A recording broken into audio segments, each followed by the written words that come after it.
السلام عليكم ورحمة الله وبركاته. نبشر ونطمن الشعب السوداني. والله الآن قواتكم المسلحة في أفضل الحالات، والميليشيات إلى زوال، وستشاهدوا في الأيام القادمة ما لم تشاهدوه من قبل. الواسعة دي هتضيق على الميليشيات.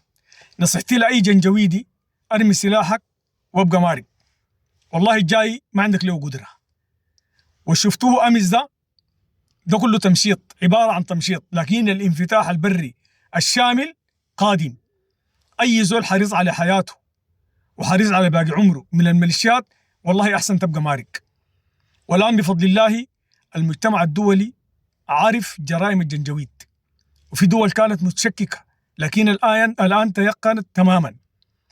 وما تلقته الأمارات من صفعة قوية في اليمن ده بمثابة فتح للدول الإسلامية وللسودان بصورة خاصة. فالناس والله تبشر. والله أي زول قاعد برا السودان بعد ده ستف شنطك عشان تجي راجع.